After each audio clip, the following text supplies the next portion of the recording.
All right, so it looks like we've already got a big group with us, so we will probably go ahead and jump in and get started. Quickly, just a few things. We are recording this, and we will make sure that the recording gets sent out, most likely tomorrow, not definitely this week. If you do have a question during the demo, feel free to put that in the chat, and we will definitely try to address your question. My name is Brandy Sword Kane. I am the product manager for Engage. I'm really excited to be here with you today. And I also have Nicole. Hi, I'm Nicole Beal. I'm our product expert. I've been with Enumerate for 22 years, initially when we were tops, and now a proud member of the Enumerate team. Looking forward to presenting Engage to everybody. Perfect. Well, thank you, Nicole. So we're excited that you're here today. We are going to be discussing Engage. But first, let me tell you who we are. We are Enumerate, as Nicole stated.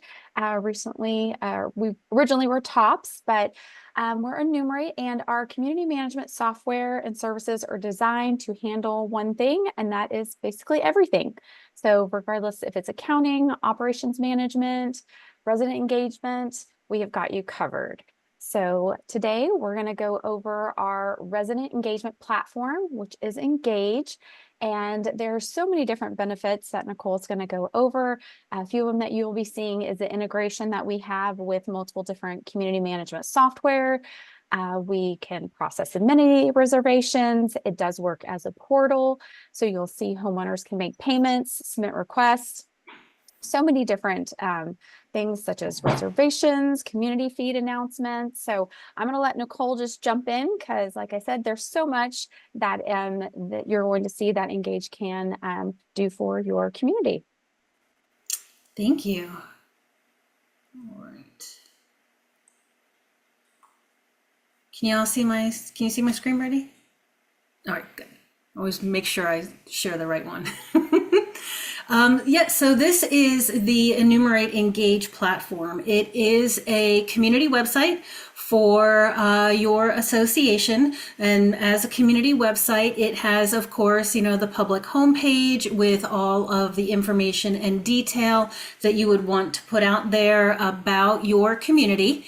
In addition to the public homepage, you can, of course, have additional community pages with information about the community, other information that should be important. And you can also have public documents out here as well. So if there's anything that the world at large needs to know about your community, that can be set up on individual web pages. Now I'm already logged in as a homeowner, and I'm going to go through some of the features of the website that the homeowners would have access to. I'm going to start with the documents, which are going to be under the resources area within the community website. Now you can have public documents and secure documents, which are behind the login. So you can set up different documents to be accessible to different groups of people.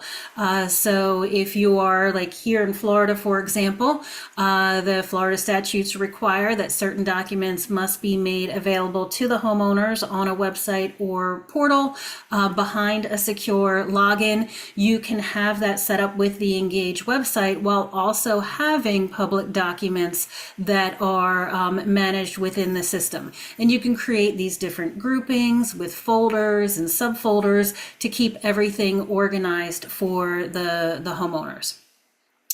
Now, the Engage website is also an app. So the homeowners can do everything from the app that they could logged into the website using their web browser.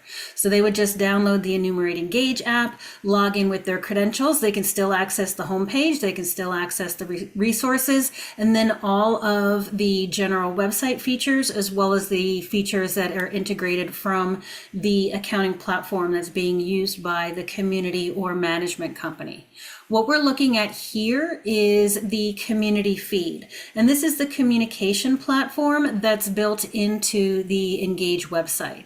So this is designed to be used by the board, by the property management, by the management company to communicate with the homeowners, to push out those important communications that the homeowners need to be aware of.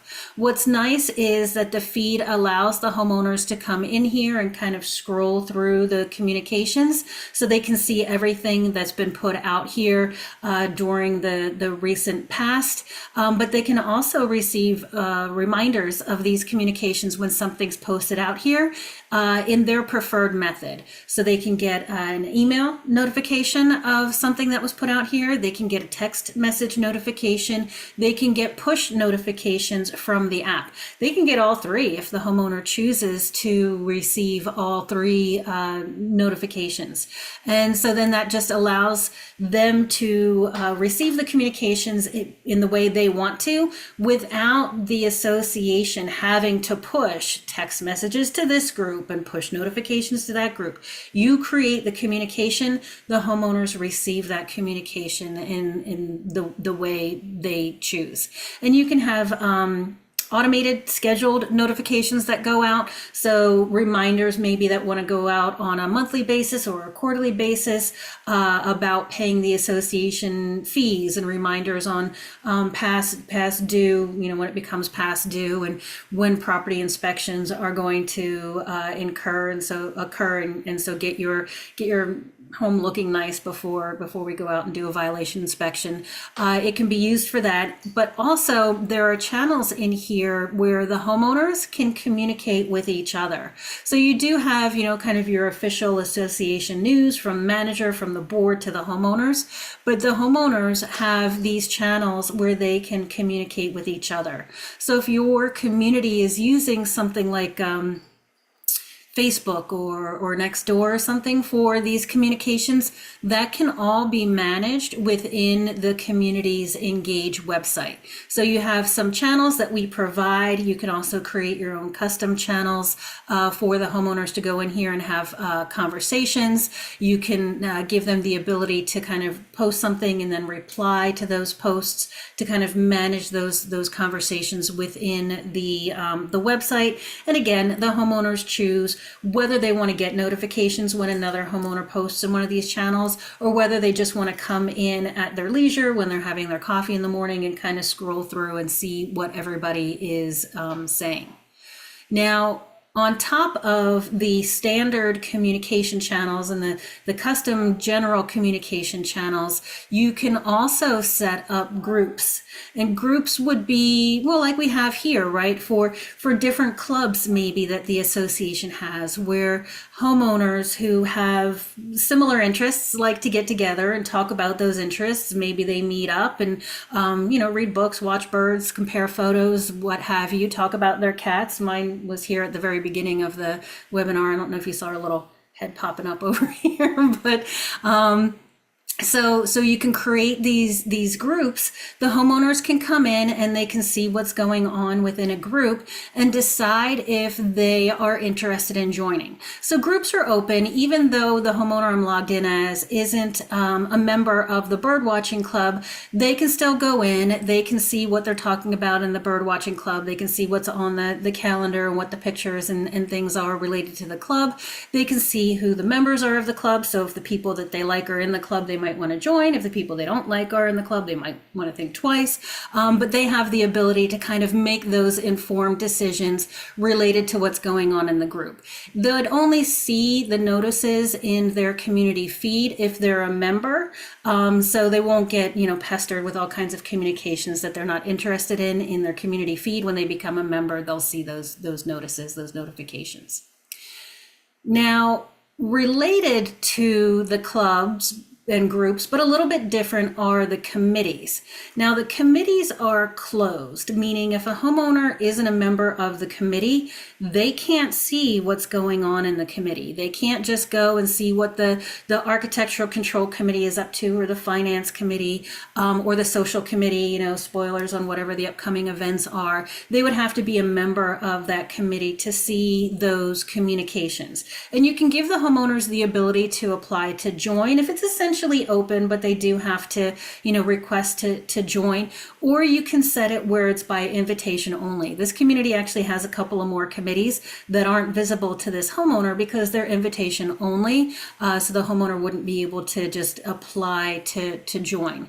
But other than that, the communications and the structure is essentially the same. Once a homeowner is a member of the committee, they'd get the notifications and be able to see the communications in their community feed, have access to the calendar, the members and the likes, and they of course be able to post within that committee as well. So you've got a lot of communication options that are a part of the Engage website to really kind of bring about that sense of community within your community.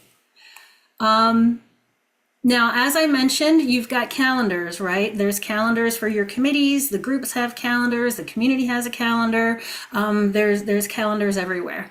And so the calendar function in the website allows you to roll up all of the events from the different calendars to the all events calendar. So a homeowner can go in and they can see like when the meetings are of the different groups to see if that's going to fall into their schedule. Maybe they want to join a group, but they're not sure if they could do it because their kid plays baseball that night. I don't know. It just allows them to kind of see what's going on within the different groups. And then of course on the community calendar, what are the events that the community has.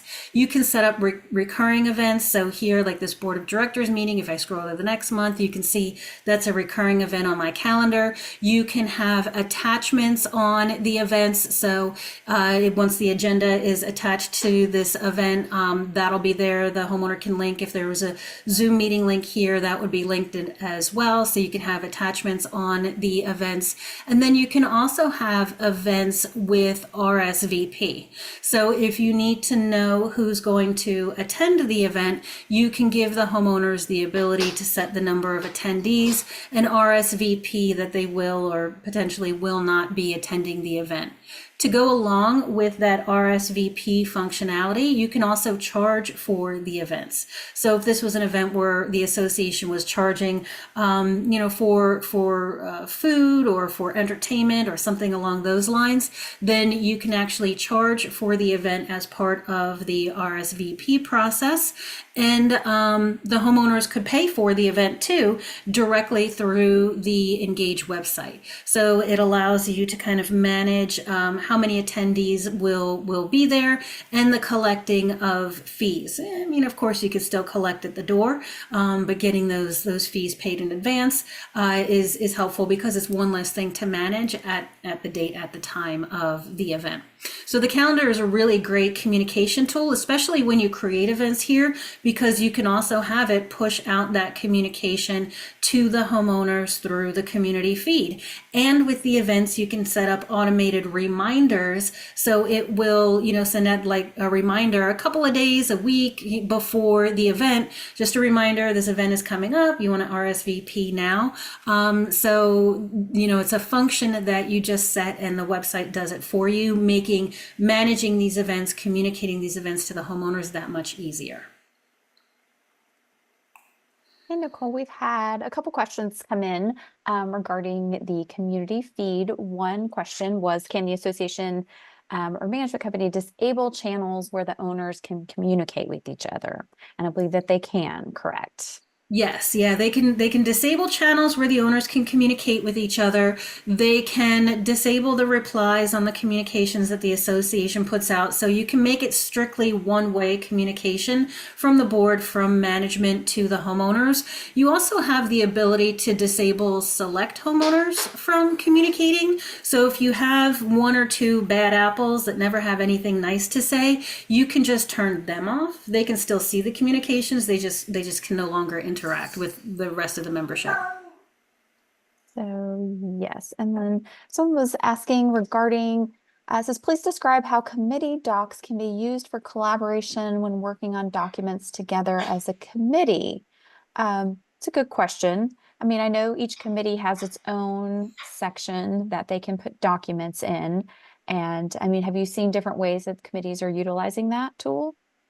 Yeah, I mean, so the document management on the committee side is nice for collaboration. I mean, it's not SharePoint, right? It's not going to open up your browser version of Word for you to be able to update and save, and then save those changes back to the website. It really is just a document management repository tool. So for collaboration. You would probably want to use something like SharePoint or Google Docs or something for the working document, but a copy of it can also be stored, within the Engage platform. Okay, perfect. And one more, and then we've got to have a couple other questions that have come in, but I think they're items we haven't discussed yet. But it was someone was stating they don't see the calendar option on the community feed.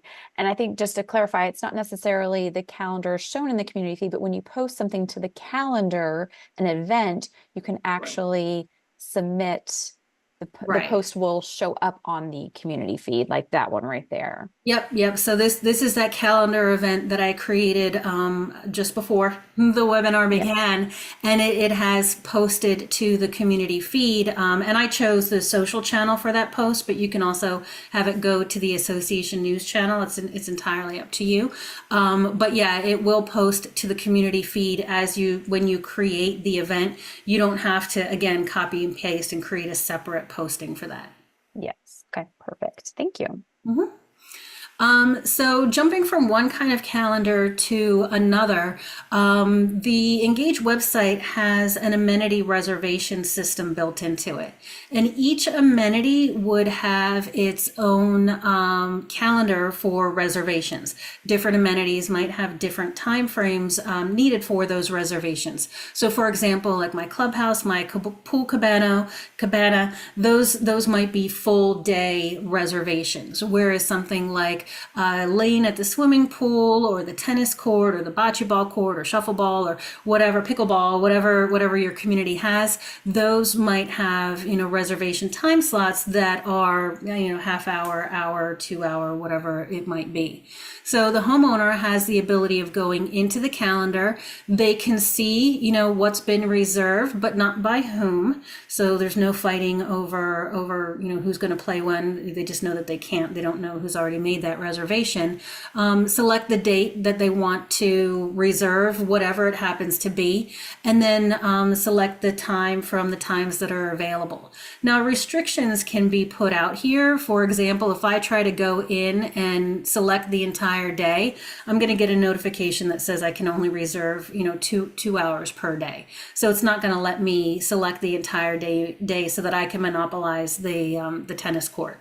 It also is you can set up, kind of like blockout dates, blockout times. So if your association has a tennis pro that comes in every Friday from 8 a.m. till about 2 p.m., you can have those times just blocked off so that the homeowners can't, accidentally reserve the court when the pro's gonna be there, because that's gonna be managed differently. You can also set up restrictions on, when a reservation can be made, right? Like I can't necessarily go in here and reserve the tennis court for this time 2 years from now. If I I've got those restrictions set up where reservations can only be made a year in advance or 90 days in advance or 30 days in advance. So there are a lot of parameters that go into the setting up of the reservations and the amenities to ensure that the experience that the homeowners receive is as seamless and as easy as possible, right? We want to make sure that they can see the times they can reserve, they can go in and they can make those reservations. Now, like I said, the tennis court, that's generally something where the homeowner, they go in, they select their date, they select their time, they make their reservation, and that is essentially the process from there. They then go on that date and time and they show up and they play tennis.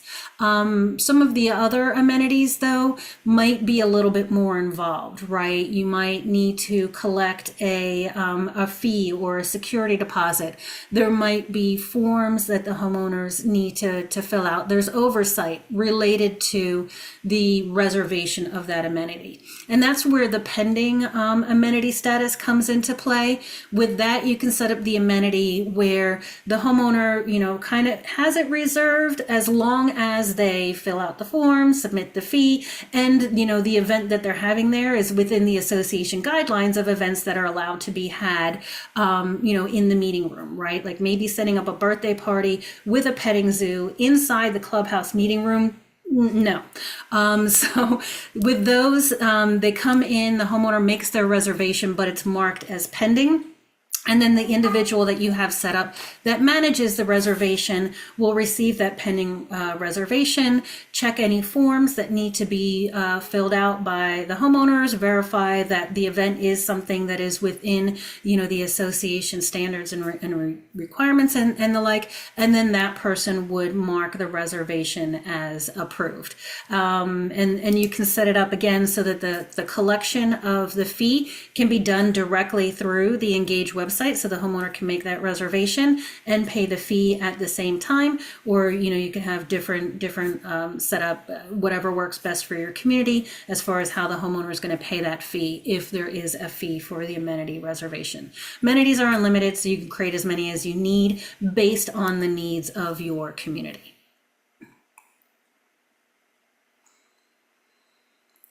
So speaking of online forms, since I did mention that during the amenity reservations, the Engage website allows you to create as many online forms as you need for your community to allow the homeowners to communicate with the board, with management, with whomever. Each form that you set up is completely customized. So, you can put whatever rules you want on the form, select the different fields that the homeowners would fill out on the form. If they need to attach documents, they can attach documents, pictures, what have you. If you want to put little rules, by submitting this form, I agree that I'm going to follow all the rules and not do anything I'm not supposed to do. You can set up your forms that way as well. And when the homeowner fills out this form, you set the individuals that receive the form. So it's not where like one person gets all the forms and then they have to distribute those forms to the other members that actually deal with them. No, on the form, when you set up the form with the different fields, they can be directed to the appropriate individuals that should receive that form. And when they receive the form, when it's filled out from the homeowners, you've got a couple of options there too. So they can receive an email that contains the contents of the form, so everything that the homeowner had filled out and attached, or you can set it up where they just receive a secure link where they would click on that, it will log into the website on the admin side, and then they can download the form and the attachments and the like. And that you're going to want to use if you're asking for like sensitive information on the form. Maybe, for the lease application, the homeowner needs to attach a copy of their driver's license, something that generally should not get sent through email. You can have that come in as a secure link, and only a person who's got an admin login to the back end of the website would be able to access the results of that form. But the sky's the limit as far as the online forms are concerned. You can create forms for absolutely anything. You can even use it for polls and surveys. You can set up the forms rather than the majority of these where the homeowner just comes in and fills it out for anything that they need. You can set restrictions on it where each homeowner can only fill out the form one time. The form expires from this list, right? So if they don't fill it out by the end of the month, then they've lost their opportunity to fill it out. And again, you can see kind of the metrics on the form. So if you are using it for a poll and a survey, you can see, you know, graphically how everybody voted. So if you're trying to decide about, you know, planting new trees or painting the clubhouse or getting new pool furniture or something, you can put that out as a poll or a survey to the homeowners, and they can you know, answer through the online forms, and you can gather all of that within the Engage website. I love the dynamic forms. It's one of my favorite features. We used to always say when I worked for PMC, it's like, if you have a paper form, we can make it a dynamic form. And there's so many different options here. Yeah, there are. We've even got integrated options. So if you're using an integrated accounting platform like our Enumerate Central program, then we do have forms that will feed into that accounting platform for the management of architectural change requests and work order service requests, maintenance requests. So you can have forms that pass through that information back to the accounting platform, but the Engage website also has its own built-in architectural request process and maintenance request process, and you can create custom forms for those processes as well. So if you want to have like different architectural request forms based on the type of request, you can have different forms, and again, they're custom forms with the fields and the attachments that you specify, the rules and regulations on the forms. Same with the maintenance requests. Now, these processes aren't just to gather the information. The processes are actually designed to manage the architectural requests and the maintenance requests. So in the architectural requests area, the architectural control committee or the board of directors, whomever it is that you have set up that manages the architectural requests, would be able to see the requests that come in. They'll get notification of those. They can set the requests to under review. They can set it up for voting. They could communicate back to the homeowner, right? Maybe the request is received and the homeowner didn't attach something or didn't add the color of whatever it is that they were doing. They can communicate back to the homeowner through the request, hey, we were missing this information. You can give the homeowner the ability to reply back, oh, I'm so sorry, here's the color, here's that attachment, here, whatever it is. So rather than just denying the request because it's incomplete and making the homeowner start all over again and fill out the form all over again, you can have that communication between the ARC admin or the ARC control committee and the homeowner, and really manage all of that within the Engage website. So even if you don't have a back office system like Central that does manage architectural change requests, your community can still manage those requests with the Engage website without having to use, Excel spreadsheets and other manual methods for those requests. Work orders is very similar. Again, you can create those work order forms. The homeowners would fill out the work order request. The work order team would be able to go in here and kind of manage the request, change the status, assign the work order to a vendor. You can give the vendors a login to the Engage website. They can log in. They can accept the work orders that have been assigned to them. They can, if you want to give them the ability to communicate with the homeowners, because they have to come out and, I don't know, maybe it's a roof leak or something, they need to see the ceiling, I don't know. They can communicate. They can update the work orders with notes and pictures and the like, and all of the work order processing, work order processes can again all be managed within the Engage website. So if you don't, again, have a back office system like Central that manages the work orders and the architectural change requests for you, then these are functions that you can absolutely do with the Engage website as a standalone website. A couple other features that are a part of the Engage website include the photo galleries. So with the photo galleries, you can give the homeowners the ability to upload into the galleries. Now these are moderated, so the homeowner will upload photos.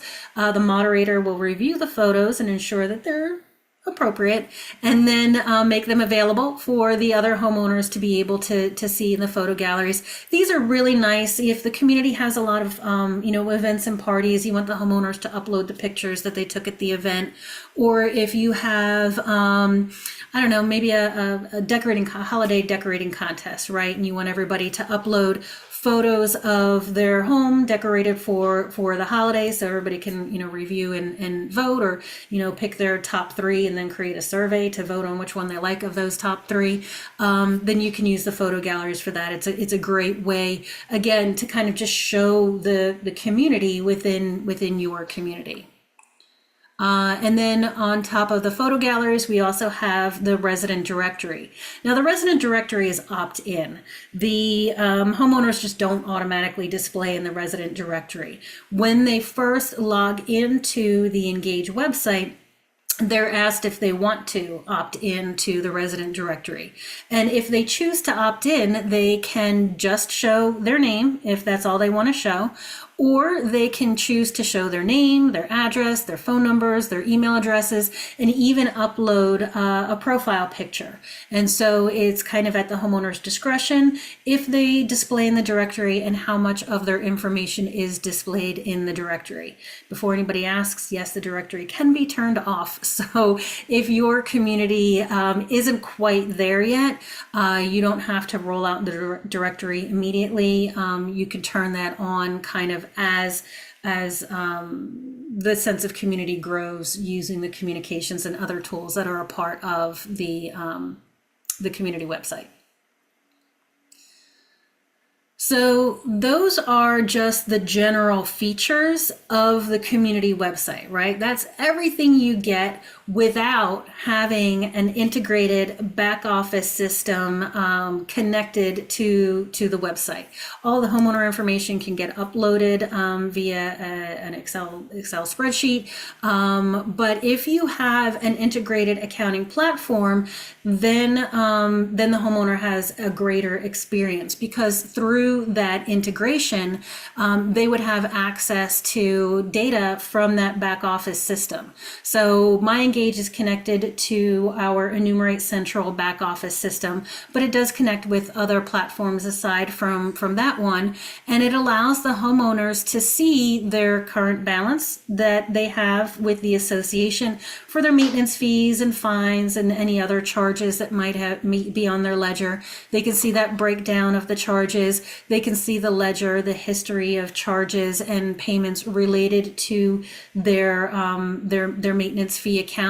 There's a make a payment button here that would allow them to make an electronic payment using their credit card, using their debit card, using their bank account. You can also link to a bank payment portal as well, so you can give homeowners options to use the integrated payment piece that works with our central platform, or to pay through the bank or another third party. With our integrated payment platform, the homeowners do have the ability to sign up for auto pay. So if they wanted to have their fees automatically charged to their credit card, automatically deducted from their bank account, they can set up that auto pay, and it'll pay those fees automatically based on the charge frequency of the community. So if your fees are monthly, the auto pay will be monthly. If your fees are quarterly, the auto pay will be quarterly. So it just allows the homeowners to go in and set it and forget it. And what's nice is it's smart enough to know when the fees change from year to year, a new budget is passed, potentially the fees increase, the auto pay will be aware of that. And so you won't have any homeowners accidentally paying last year's amount because they didn't can update their auto pay. They don't need to through the integrated platform between Enumerate Engage and Enumerate Central. Now, on top of that, they also would have access to the violations, the work orders, and the architectural change requests related to their home. Now, if you're using the work order and architectural request processes that's built directly into Engage, the homeowners will absolutely be able to see the work orders and architectural requests related to their homes. The CCR notices, that is a process of the back office accounting system, again, whether it's Enumerate Central or another one. So the CCR notices only come in if it is connected to an integrated platform. But in any of these, the homeowners would have the ability to see the details of the individual items, whether they're violations or work orders or architectural change requests. They can drill into the items. They can see the pictures and attachments related to the items. If you want to give the homeowners, at least if you're using our Enumerate Central as the back office system, if you want to give them the ability to reply on that item, then they can do so. It'll feed back into the central program, and you can kind of have back and forth conversations related to that. If you're using the architectural and work order in Engage, that functionality is also available as well. So it allows the homeowners to kind of communicate on the item versus using a form where then you have to kind of look up their account and find the item. It's all focused right there in that area. And then in addition to that, the homeowners have the ability to kind of see everything that they've done within the Engage website. So they can, kind of see the groups that they're members of. They can see the reservations that they've made, the events that they've RSVP'd to, the forms that they've filled out, and they can even have, their own documents. So from the central program, you can upload documents to specific homeowners versus uploading them for all of the homeowners to see. And again, that just kind of increases the visibility, the communication between management, property manager, board of directors, and the homeowners. And then, of course, in the settings is where they would set their notification preferences. They can also set up household accounts and renter accounts if you have that functionality turned on. And that way, everybody can have their own login and be able to access the information on the private side of the website. Nicole, we did have a quick question about that. They were asking if there's a limit of how many household accounts can be created. I thought it was 5, but now I'm thinking it might be maybe 10. Oh, see, I was thinking it was 5 too. Okay, so we're gonna go with 5 then. Yeah. Mm-hmm. Yep. And it's nice too. I mean, generally it's for adult, household members. But that just allows, we have a lot of family households, right? Where it's grandparents, it's parents, everybody in the family is living in the household, and all of those members of the family should be able to play tennis and reserve the tennis court if they want to, and, potentially RSVP to attend the, Easter egg hunt or whatever else is going on within the community. So it allows them all to kind of see what's going on and manage their preferences accordingly. Now, in addition to everything that the homeowner can access about themselves, the board members also have a board center within the Engage website. Now, some of this information does pull from the back office accounting system. Some of this information is just inherently part of the Engage websites. So notices and requests would give the board members visibility into all of the violations if you've got a connected accounting platform, work orders, and architectural requests within the community. Obviously, if you're using the Engage processes in here, then the board would be able to see all of them. So not just the ones related to their home, although hopefully the board members aren't having CCNR violations, but they'd be able to see what's going on throughout the community with the different kinds of notices and requests. Delinquencies are going to be the homeowners that are essentially with the attorney, the ones that are really, really, really delinquent. They're in lien, they're maybe in foreclosure. That's going to be the delinquency visibility for the board members. And then the aging report is going to be the aged owner balance report. as of the end of last month. So these balances here are going to be as of the end of the previous month, but the board members will have the ability to drill in and see the live balances, see the live ledgers. So if they wanted to, review, see if these homeowners are trying to pay off their past due balances before, potentially sending them to the attorney, they can do that. They can see what their current balance is. They can see their last payments and all of that information directly from the board area. And again, this pulls from the accounting platform. Same with invoices. That's going to be the accounts payable invoices. And these are going to pull from the accounting platform. The board members can go in. They can see the invoices. They can see the invoice detail. There is a P approval that's built in here as well. So when they go in to view that invoice document and see how it was coded, they can approve or reject the invoice for payment. This is nice too because it's essentially got the history of invoices here as well.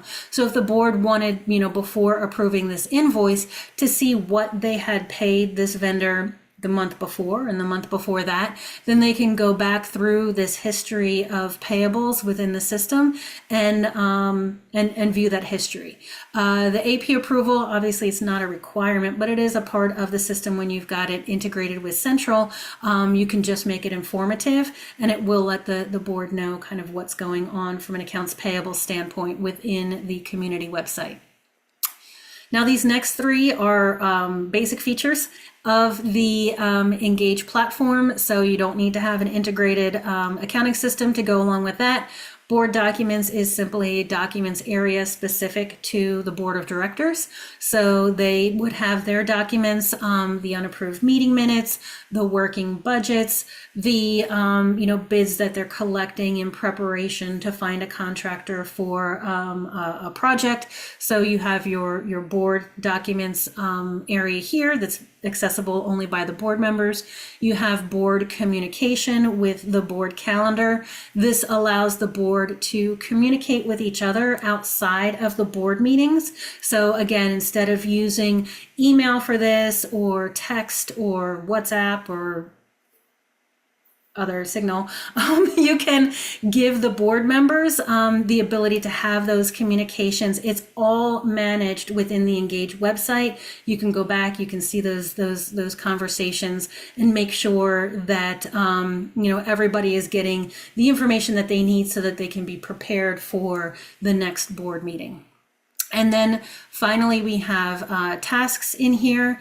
You can create tasks for the board. You can give the board the ability to create tasks for management as well. They can create tasks for each other as needed. It's great for projects and project management because you can have your project and your individual to-dos. So maybe this is takeaways from the last board meeting, right? Takeaways from March board meeting, all of the different takeaways, who it is that's supposed to do that, when they should have it completed by. Maybe you're working on the budget, right? And who's going to call the utility companies to see if there's going to be a raise, and who's going to call the landscaper and see if there's going to be a raise in the fees for that, right? So the task management is great for all of the to-dos that the board of director has behind the scenes, or even that management has to do to keep the board informed about everything that goes into the management of the community, and it's all centralized within the Engage website platform. And that's the last tab I have. So that was everything that I was prepared to show today in our demo. It was really, high level, all of the different features, all of the things that can be done, but it's really, only limited by your imagination. There's so much that can be done here with the Enumerate Engage website platform. Perfect. Thank you so much, Nicole. We've got a ton of questions that have been coming in. I've been trying to answer them as we go. I think we've got a few minutes here. So if you can stay on, we can go through a couple of these. And then I know, I believe we also have a poll that we're going to be popping up. And if for some reason we don't get to your question, please know that we will, reach out to you and make sure that we, get the answer to you. So let me just get through some of these. Someone had asked about how if Engage is completely separate from Central, like a different website with a separate login for management, or is there a button within Central to access it, to have like a single sign-on? She was just saying we were referencing it as a website, so they just wanted a clarification on that. Yes, there is single sign-on from Central. So if you are using the Enumerate Central as your back office system, there is an Engage button that you can click on, and it will log you into Engage as an admin. You'll be able to view your individual communities, select the communities, or do a post to all communities. That's what's really nice about Engage, especially if you're a portfolio manager, is it allows you to communicate with a group or all of your communities as one post. So if you wanted to put something out there about, holiday hours, right? Maybe you're closing early on Fridays during the summer, or every day during the summer, then you can put that out there to all of the communities. You don't have to do that individually, community by community. Yes, that does make it so nice to be able to push that out.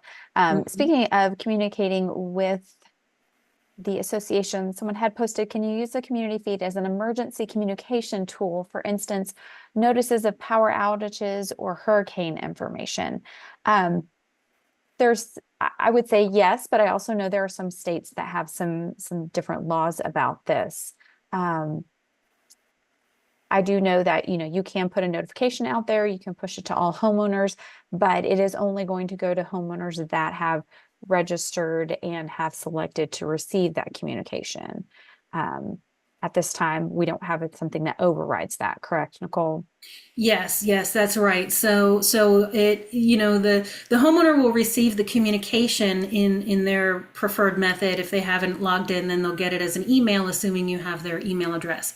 But it's not designed for you to kind of override that and push text message on the homeowners. They receive that communication in their chosen method. Yes, I know that's something we have discussed, that sort of override, just due to some state laws that we've been. Let's see here. How do we get the portal set up to then choose the pages and features to include? Can it be done before the portal goes live? So yes, Nicole, I'm not sure if you want to share about this, about how like the onboarding process goes. If not, we can definitely send some more detailed information to this attendee. But I know you can customize it and choose maybe this one community needs reservations, and you want to make sure that that feature is turned on, but you may have a few other communities that do not need reservations, and so you can turn that feature off. So that is something that you would work on through onboarding and try and get those features exactly how you'd like it before you launch the site, and then it can always be adjusted if needed. Yes, yeah, and also, with the invitations and the like, those can be automated. So once you launch the site and you have the invitations go out to the homeowners to, invite them to claim their accounts to log into the website, you can set it up so it will continually, not every day, every other week, once a month, whatever frequency you set there, to send out invitations to the homeowners who have not ever logged in, to try to drive the adoption of the website.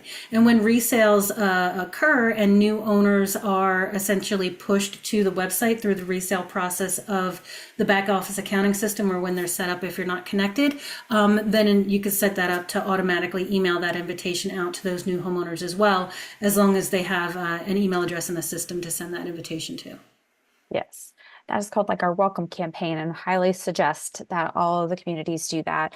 And typically we do suggest like once a week for 90 days, just a quick reminder, we're all busy. And so it does allow that homeowner just a quick reminder to get registered. Once they have completed and set up their login, that email will stop. They will not continue to get it. Lots of questions here.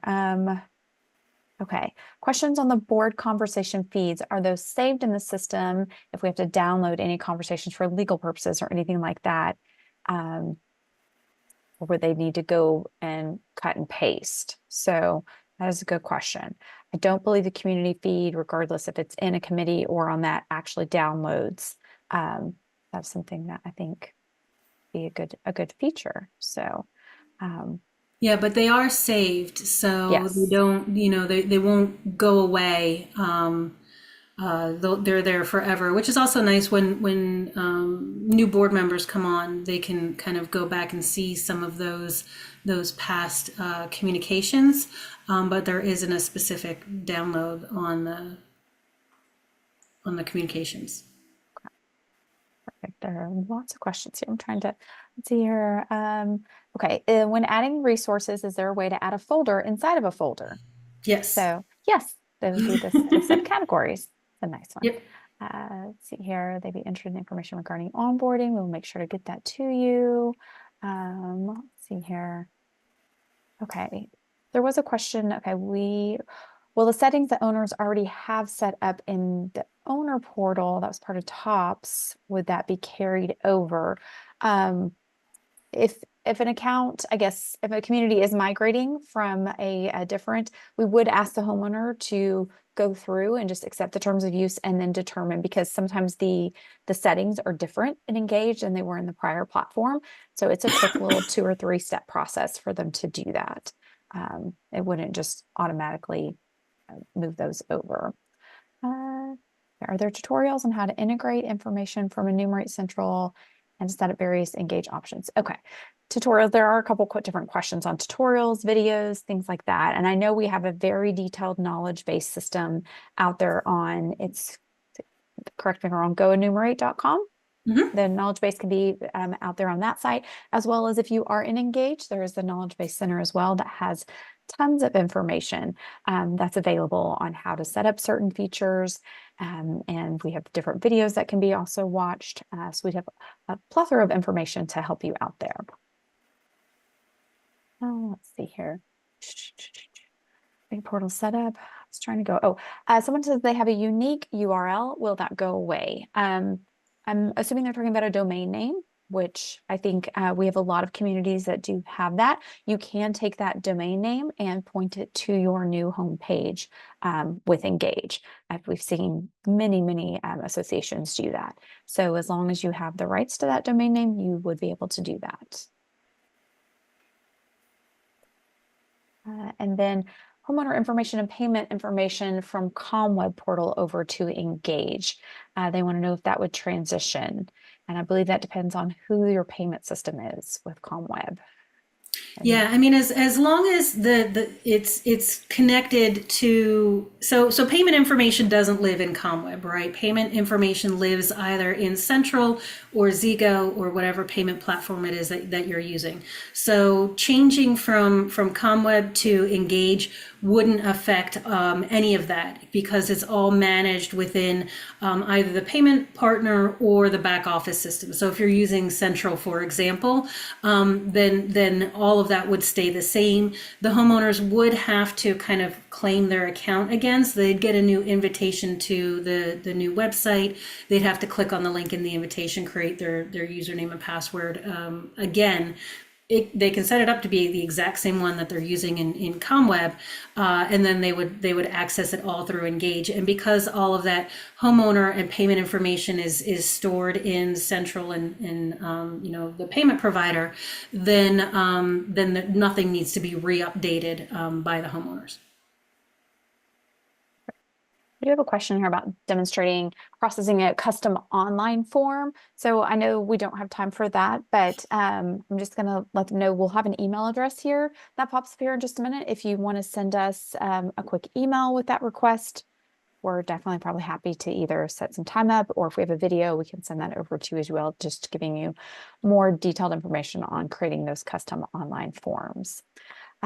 Another question about the board member communication, if it's kept for 7 years. I believe we keep it indefinitely. There's no time frame. So nothing would go away from the community feed or any of the communication tools unless you actually remove it. So okay, I'm trying to see what time it is. Okay, 12:54. I think we've got time. Let's see here. Lots of user manual questions. I think we've got that. Says, will the board be able to see comments that the management company added in the CCNR? And I believe that just depends on if the comment is I know sometimes it can be integrated and the comment can also be added in Engage. And usually there's options if it's Yeah, viewable. there's actually a setting in Engage where you choose, right? So if it's a public comment on the CC&R record in Central, then and you have the board can see comments turned on in Engage, then the board members would be able to see those comments. But there is a setting that in Engage that overrides that kind of public comment if you want that conversation to remain between management and the homeowner, and the board just kind of sees the overarching details of the violation.